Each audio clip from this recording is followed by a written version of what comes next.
En mode veille. Bonjour à tous, bonjour à la maison. Normalement, le live a commencé aussi. C'est bon sur le live? Ok, super. Merci beaucoup. Bonjour à tous. Merci d'être venus aujourd'hui. Donc, cet événement s'inscrit dans nos événements autour de la Semaine européenne du développement durable. Donc, c'est une semaine qui a pour vocation de sensibiliser et de promouvoir les objectifs de développement durable. Donc, c'est 17 objectifs qui déclinent les enjeux du développement durable et qui sont inscrits à l'agenda 2030 des Nations Unies. Donc, aujourd'hui, on vous avait promis de vous présenter un nouveau partenariat. Et ce partenariat s'inscrit donc, lui, plutôt dans l'ODD numéro 10, donc les inégalités réduites. Alors, pour ce partenariat, donc on a travaillé avec Emmanuel, on est parti d'un constat sur la période de Lab Squad. C'est vrai que pour l'avoir vécu aussi en tant que consultante, c'est une période où souvent on n'est pas forcément très occupé. Et puis, on cherche un peu un sens, voilà, on cherche à être utile, à pouvoir contribuer d'une façon ou d'une autre. Et puis en face, Emmanuel m'a parlé de l'exclusion numérique. Donc l'exclusion numérique, c'est le fait qu'en France, 40% des Français sont en grande difficulté avec le numérique. Donc, c'est quand même énorme, sachant qu'aujourd'hui, c'est incontournable, que pour tous les services publics, il faut passer par le numérique. Et donc, on s'est dit, il y a sûrement quelque chose à faire. Et c'est là qu'on a découvert Emmaüs Connect. Donc là, vous avez une présentation rapide, mais en gros, Emmaüs Connect lutte contre l'exclusion numérique. Et je vais laisser la parole à nos invités qui vont vous présenter l'association Emmaüs Connect. Patricia, je suis donc bénévole à Emmaüs Connect depuis plus de 4 ans. Et moi, Alain, je suis bénévole aussi également chez Emmaüs Connect depuis 2 ans. Alors, on va vous faire une petite présentation très rapide. On va survoler un peu ce qui est Emmaüs Connect et les différentes activités auxquelles vous allez bientôt adhérer, je n'en doute pas. Alors, très vite, l'exclusion numérique, on en a parlé, on va revenir un tout petit peu dans le détail. Qu'est-ce qu'est Emmaüs Connect et les différents points d'accueil sur lesquels vous pourriez intervenir.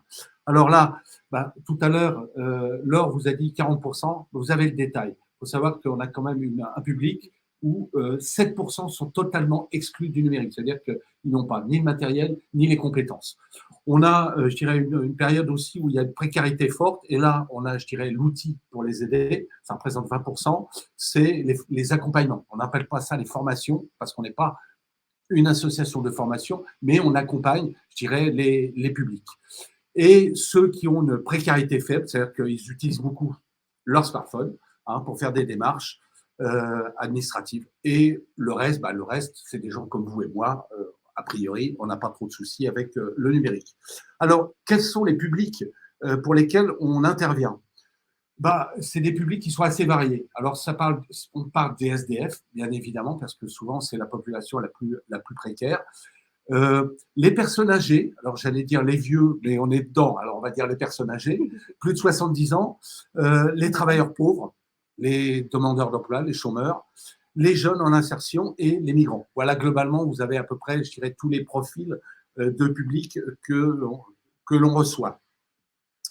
Alors, le numérique aujourd'hui, c'est hyper important, vous le savez, tous les jours on l'utilise, on s'informe à travers les réseaux sociaux, des choses comme ça.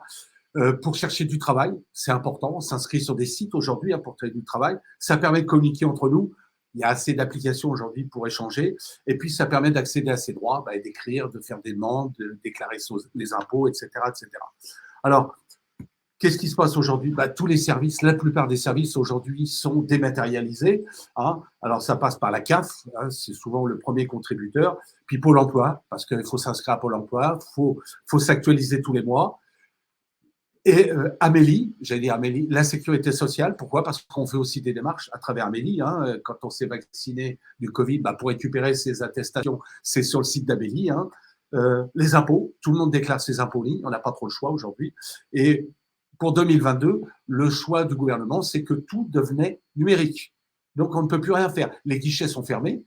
Et pour avoir des rendez-vous, aujourd'hui, c'est la croix et la bannière. Dans n'importe quelle administration, c'est l'enfer. Et malheureusement, on n'a pas d'autre solution. Voilà. Alors, Emmaüs Connect. Emmaüs, c'est le mouvement Emmaüs, tout le monde le connaît, hein, on a plein de choses. Mais nous, on a été créé en 2013. Donc ça, 2013-2023, on va fêter nos 10 ans en 2023. Alors, qu'est-ce que c'est?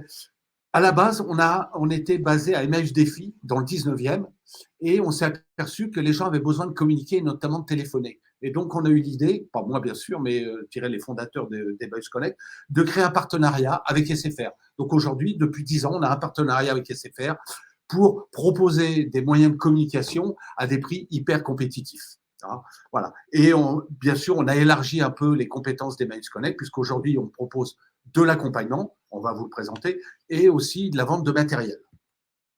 Alors, nos valeurs, c'est les mêmes valeurs qu'a développé l'Abbé Pierre, hein, contre l'exclusion, c'est la solidarité, hein, ça c'est hyper important, l'accueil inconditionnel, donc on reçoit tout le monde chez Emmaüs Connect, hein, quelle que soit la situation sociale des bénéficiaires, la bienveillance, et ça c'est un point sur lequel, si vous avez des questions, on en reparlera parce que c'est hyper important, c'est des gens qui sont en précarité, donc il faut les aider. Ils ne sont pas toujours agréables parce qu'ils sont dans la précarité. Donc il faut être bienveillant.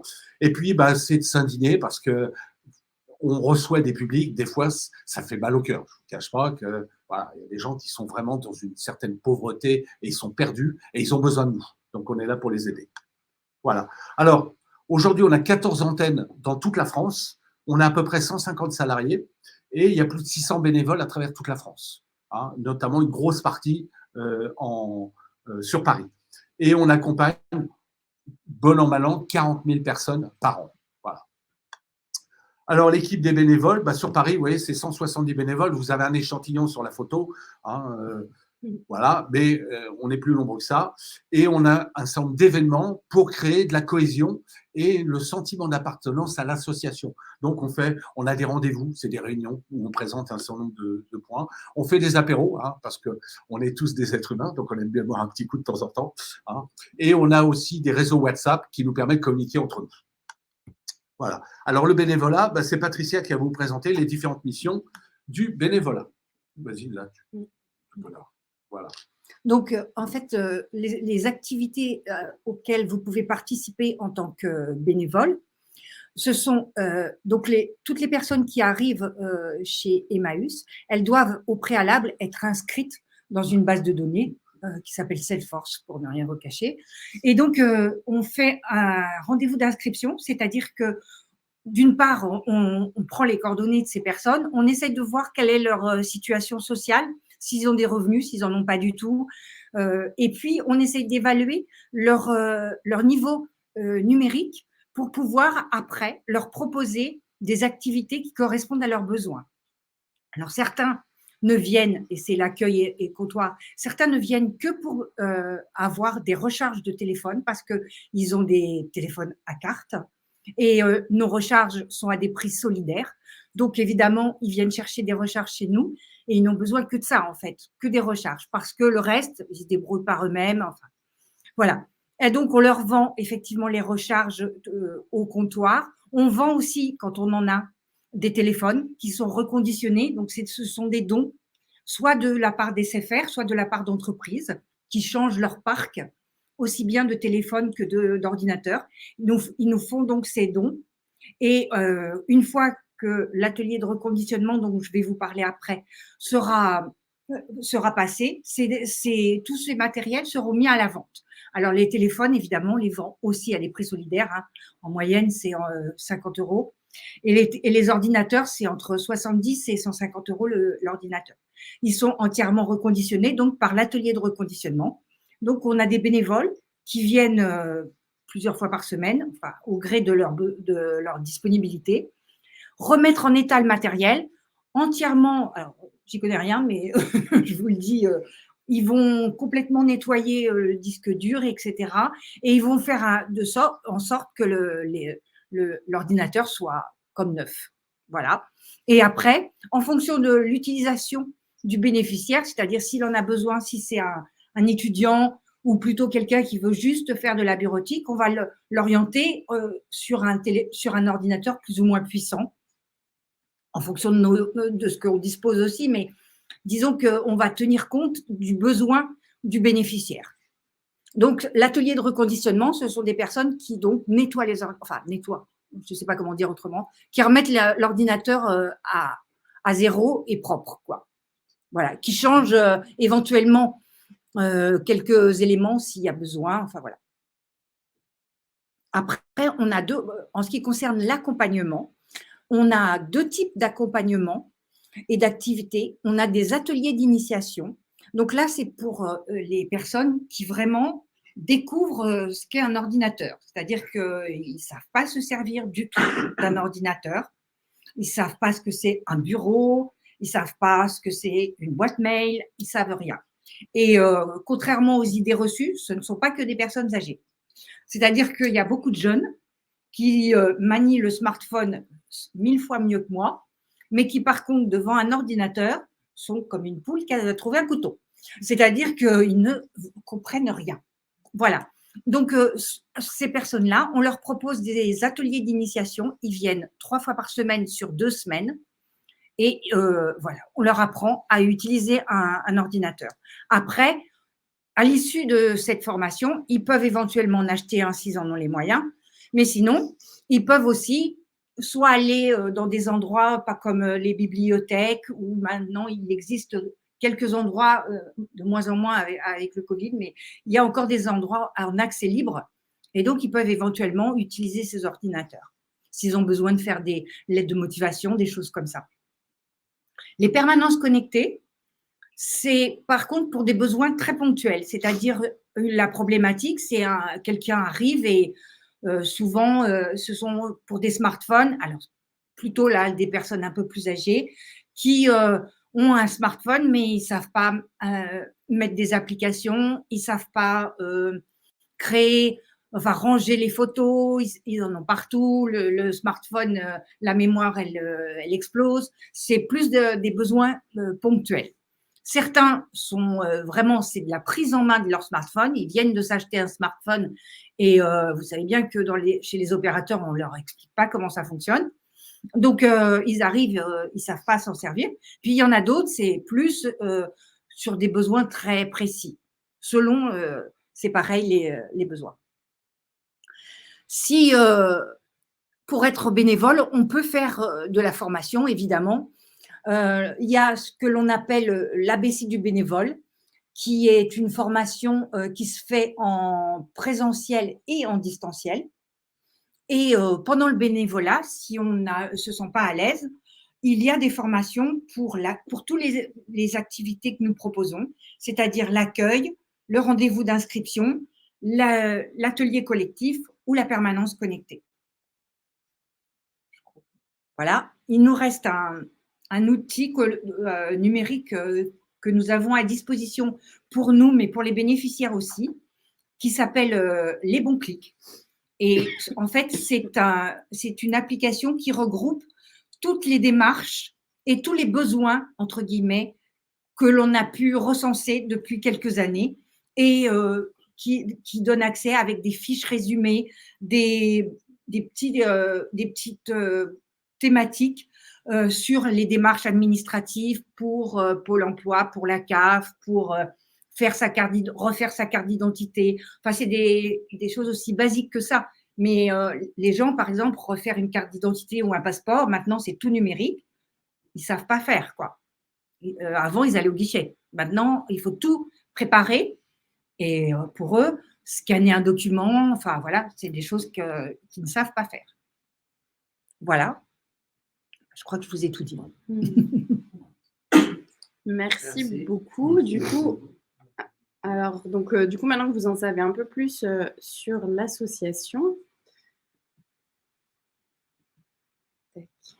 je vais vous présenter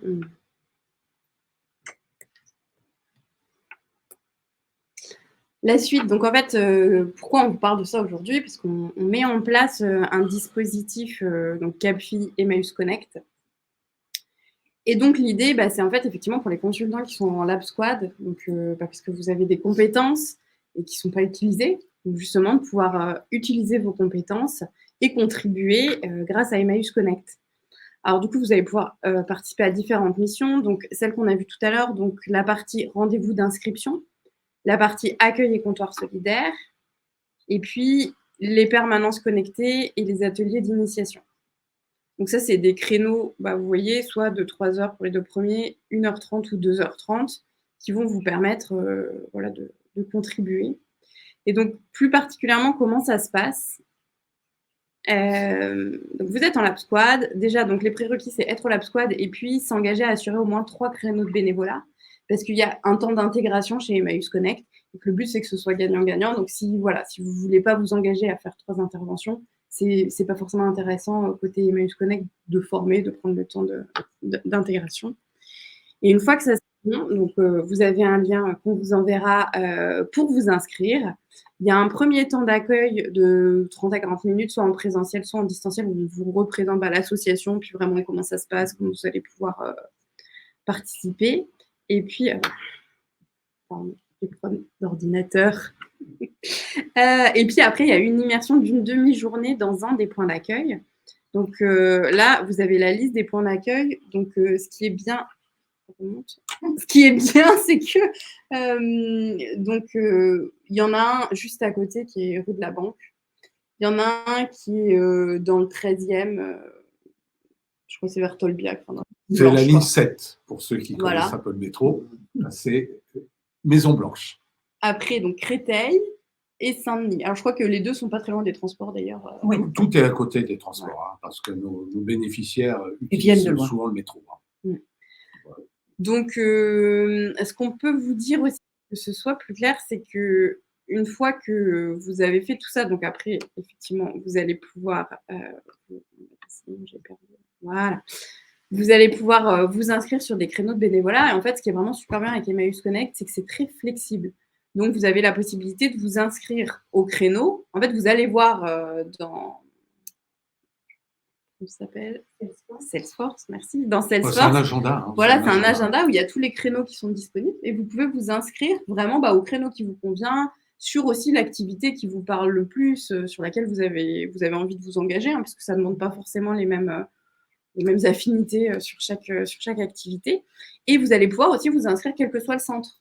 Donc, je ne sais pas, si à un moment vous êtes à Madeleine, vous dites, tiens, je peux enchaîner et je peux aller rue de la Banque, super.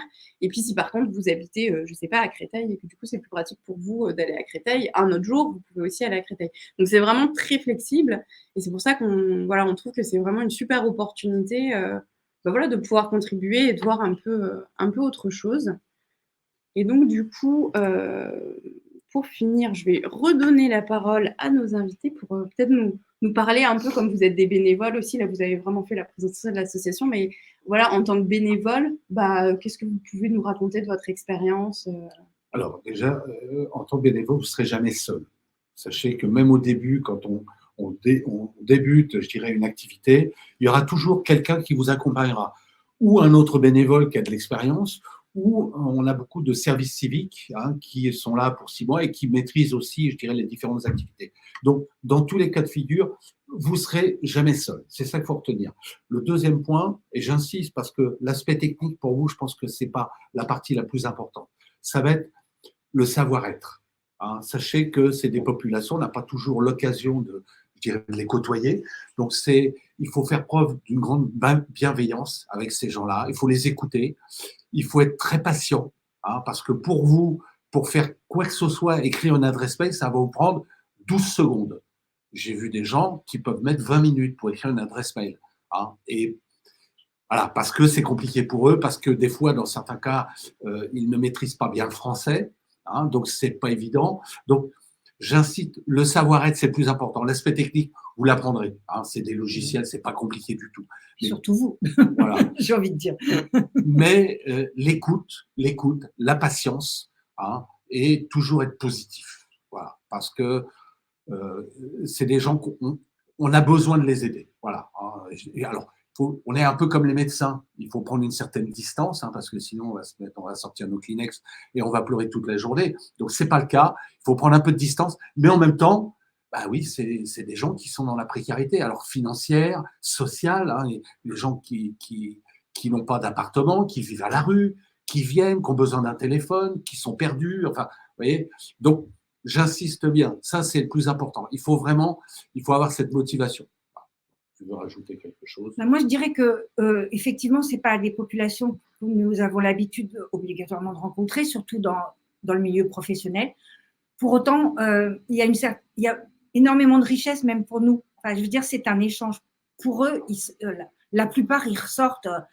Enfin, il y en a, ils nous amènent des bonbons, ils font ce qu'ils peuvent. Enfin, avec leurs moyens, il y en a, ils nous amènent une orange. Enfin, non, mais ça paraît bête, mais pour eux, c'est déjà énorme. Et ils sont contents. Et vous, quelque part, vous êtes contents aussi de les avoir aidés parce que quand ils repartent avec la banane et à vous dire, ah, merci, vraiment, vous m'avez tellement aidé, bah, vous vous dites, j'ai pas perdu ma journée, quoi. Et quelque part, il y a un échange comme ça. C'est riche aussi pour nous en tant que bénévoles. Il y a de la richesse derrière ça. Il n'y a pas que le fait de les aider. Il y a aussi, nous, un côté satisfaisant, je vais dire. Égoïstement, c'est satisfaisant de pouvoir faire plaisir et rendre service aux gens. Enfin, c'est comme ça que je le vis, en tous les cas, moi. Et on a des cas où les gens ont trouvé du travail grâce à nous, enfin, et on les revoit pas et on sait que c'est parce qu'ils ont réussi à décrocher leur emploi et des choses comme ça. Et ça, pour nous, c'est génial, quoi. Quand il faut, on a des mamans qui viennent, par exemple, pour faire le renouvellement de la carte du pass Navigo pour leur enfant, ils savent pas faire, scanner le certificat de scolarité, tout ça. Bah, ils ont jusqu'au 30 septembre. Enfin, je donne cet exemple parce que la semaine dernière, c'était ça. La maman, elle était en panique. Elle avait que jusqu'au 30 septembre. Elle savait pas comment faire et son fils allait plus avoir le pass. Enfin, voilà. C'est des choses bêtes qui nous paraissent très, très futiles, mais qui pour eux sont incroyablement compliquées. Et aussi, c'est un lien social. Voilà. Il y a Oui. l'aspect technique, mais le lien social est très important. C'est des gens qui sont seuls souvent, donc ils ont besoin de parler aussi. Donc ils viennent pour résoudre une difficulté technique ou administrative, mais en même temps, vous ne pouvez pas imaginer, notamment au rendez-vous d'inscription, il y en a, ils vous racontent leur vie. Et alors des fois c'est marrant, des fois c'est moins rigolo, mais voilà, ils ont besoin d'échanger, de partager. Et puis quand ils reviennent, ils vous reconnaissent. Et ils vous disent, ah, bonjour monsieur Alain, puisque mon prénom c'est Alain, bonjour madame Patricia, comment ça va? Donc il y a un lien qui se crée. Et ça aussi, c'est une vraie richesse qu'on découvre. Alors c'est dans tous les bénévolats, il ne faut pas rêver, il n'y a pas qu'Emmaüs Connect, mais cette dimension, il ne faut jamais l'oublier. Voilà, il y a l'aspect technique, ok, très bien, on a fait entre guillemets, notre job, notre mission, mais le lien social, voilà, c'est de les appeler, de les vouvoyer, de les appeler par leur nom. C'est une manière de les reconnaître en tant qu'individus. Des fois, ils sont transparents, ces gens-là. Ils vont dans l'administration, les gens ne lèvent même pas la tête de leur bureau. C'est pourquoi vous avez votre carte. Ben là, bonjour monsieur machin, bonjour madame, comment allez-vous aujourd'hui? Ben, c'est des petites choses qui font que ces gens-là, ben, ils existent. Voilà. Si vous avez des questions, oui, n'hésitez pas. Alors peut-être, on a une question en ligne. Colline qui nous demande si on a la possibilité de le faire en dehors de la région Île-de-France. Alors pour l'instant, le partenariat, il est région Île-de-France parce qu'en fait, justement, Salesforce et tout, c'est vraiment sur l'Île-de-France. Oui. Donc après, je ne sais pas pour les autres régions. Je pense que ce n'est pas un frein. Enfin, on a vu, oui. Salesforce, c'est un logiciel national. Hein. Il n'est pas spécialement pour Paris ou l'IDF. C'est un logiciel où on a toutes nos bases de données. Je pense que si une personne veut aller sur Bordeaux, s'il y a un point d'accueil, bien évidemment, mais à Lyon ou à Lille, moi, je pense qu'il n'y a pas de frein particulier. Hein. Ouais. Hein, d'ailleurs, sur le site, quand vous allez vous inscrire, c'est vous qui choisissez en fonction de votre lieu d'habitation. Hein. Voilà. Donc, il ne faut pas hésiter. Hein. Moi, pour moi, il n'y a aucun frein. Colline, a priori, aucun frein. Bon, on pourra en rediscuter les deux si tu veux. Est-ce qu'il y a d'autres questions? Merci, c'est ça. Oui. Peut-être aussi pour vous dire qu'en fait, Emmanuel et moi, en montant ce partenariat, bah, on a voulu en fait aller faire ce parcours d'intégration et aller faire l'immersion. Et je crois que toutes les deux, ça nous a beaucoup marqué, beaucoup plu. Quand même, moi, j'insiste sur le fait déjà que les équipes Emmaüs Connect sont vraiment incroyables. Les gens sont incroyables. Et c'est vrai que c'est très énergisant, en fait. C'est un peu ce que tu disais. Et on ressort de là, on est tellement content, tellement on se dit oui, c'est super. Enfin, on peut vraiment faire la différence. Et voilà, enfin, je vous invite en tout cas, si ça vous parle, à tenter l'aventure. Voilà. Est-ce que vous avez d'autres questions? Non, moi non plus. C'est parfait, il est 12h29. Moi, Ah, t'as quand même une question. Bon, bah, désolé, Emmanuel. Midi 29 minutes. Juste, vous avez besoin de combien de bénévoles à peu près vous êtes en... Je pense qu'il n'y a pas de limite. Hein, parce qu'il faut savoir que c'est un peu comme dans les entreprises, il y a du turnover. Hein, donc, il y en a qui arrivent, il y en a qui partent, il y en a qui arrêtent pour plein de raisons personnelles, de santé, familiale, etc. Donc, il y a... Parce que certains ont trouvé du boulot. Oui, et puis aussi, on a des bénévoles qui étaient, je dirais, sans activité. Et puis, du jour au lendemain, ils ont trouvé du travail. Donc, ils ont arrêté leur bénévolat.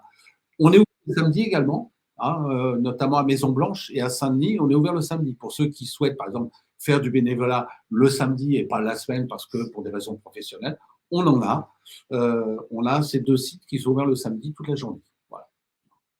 Et il y en a un, le mercredi, il y a des permanences le soir jusqu'à aussi, le soir. à 18h aussi, une nouvelle fois, pour ceux qui ne peuvent pas dans la journée, mais peuvent se libérer à partir de 18h, on a des permanences Et ça, connectées. c'est où?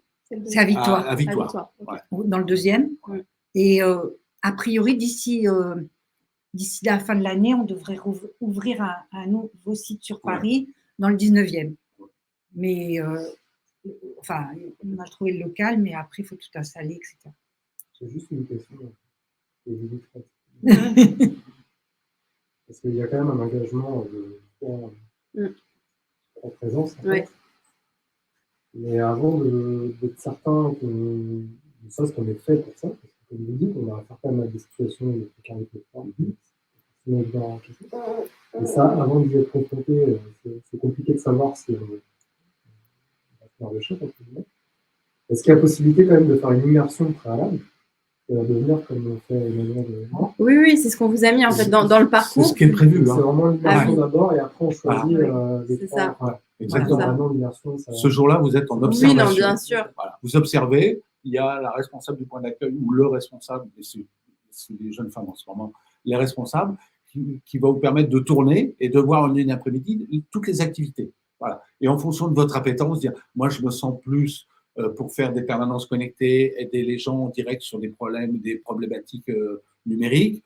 D'autres va dire, moi, j'aime bien faire de la vente parce que j'ai toujours rêvé derrière un comptoir et de vendre des recherches. C'est très sympa à la vente. Pardon ? C'est très sympa à la vente. Ah ben, moi, je tiens à dire, c'est très sympa à la vente. C'est riche.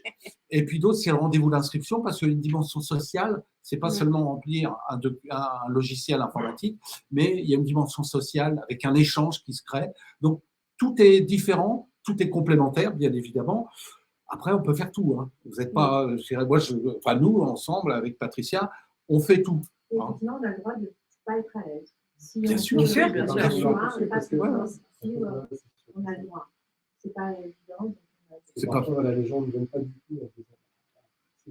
Ça va être mal pris, Non, bien sûr, c'est possible, évidemment. Et l'avantage, je dirais, d'Emmaüs Connect par rapport à d'autres associations de bénévolat, c'est que, comme disait Laure, c'est très, très flexible. C'est-à-dire que vous avez un calendrier. Si vous ne pouvez pas venir pendant 3 semaines, vous ne venez pas pendant 3. Enfin, si vous pouvez venir qu'une fois par mois, c'est pas grave. Enfin, c'est l'avantage, c'est-à-dire que vous n'avez aucune obligation récurrente. Donc, en fonction de vos agendas, de votre disponibilité, de vos contraintes familiales ou autres, ou professionnelles, eh bien, vous venez ou vous ne venez pas. Et ça, c'est aussi un plus, même en tant que bénévole, parce que vous ne vous sentez pas contraint de venir une fois par semaine ou une fois par mois. Là, c'est, j'allais dire open bar. C'est pour ça que, quelque part, on a tout le temps besoin, parce que ça tourne beaucoup et au moment des vacances scolaires, les choses comme ça, on est pas en pénurie, mais il manque quelquefois des bénévoles. Parce que chacun a ses occupations, évidemment.